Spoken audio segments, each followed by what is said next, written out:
walked across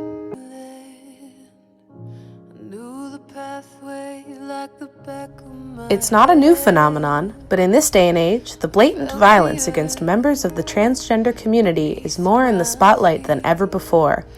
While modern technology is making it easier for these individuals to transition, it is also making it easier for these individuals to be victimized. Nearly half, 46% of the respondents to the 2015 U.S. Transgender survey were verbally harassed because of being transgender. And it's not just random strangers. Oftentimes, these people are harassed by their families.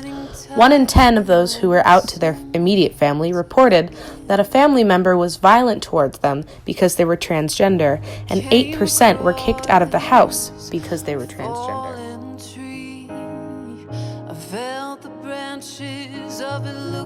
More than half experienced some form of intimate partner violence, including acts involving coercive control and physical harm. Nearly 1/4 have experienced severe physical violence by an intimate partner, compared to 18% in the U.S. population. These are only the reported issues, as many acts of violence are left undocumented. A large portion of these victims don't go to the authorities out of fear of further discrimination. The National Coalition of Anti-Violence Programs found in 2013 that transgender people were 3.7 times more likely to experience police violence than the general population. Transgender and gender nonconforming people are being degraded, physically assaulted, or sexually abused while under arrest. In these situations, police often participate in the intimidation themselves rather than providing protection.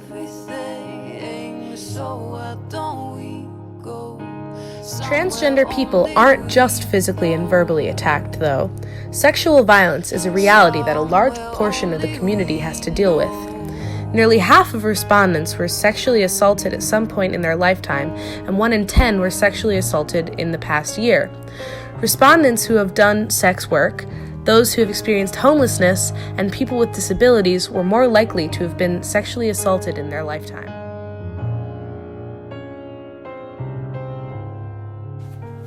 For a young trans man named Alexander, this is his reality. He was in a residential mental health center for 1.5 years of his life for being troubled when he came out to his family. Being trans in a group home was hard enough because he was on testosterone, and on multiple antidepressants and anxiety medications. On top of that, it was rough being away from home with those strangers. It quickly became known that he was male and not female.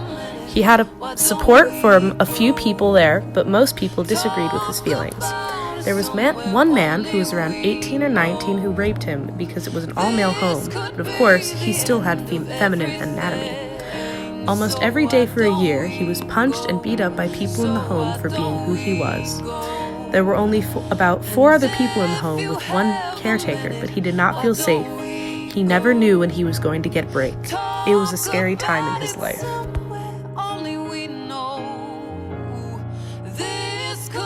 Unfortunately, assault is not the worst-case scenario for many members of the trans and gender nonconforming community. These attacks often end in death. There were 26 transgender deaths reported in 2018. This issue outrageously affects non-white people in the community. Between 2013 and 2017, 102 known transgender people were killed in hate crimes, 75 of whom were people of color. This trend does not seem to be declining soon, as Black transgender women were 16 out of 19 total murders in 2019 alone. These people are often killed by acquaintances, partners, and strangers, some of whom have been arrested and charged, while others have yet to be identified. It's heinous acts like these that set the life expectancy of a trans woman to 30 years old. Overall, violence is above and beyond just killing. It is being tortured and ripped to pieces a handful of times. Somewhere only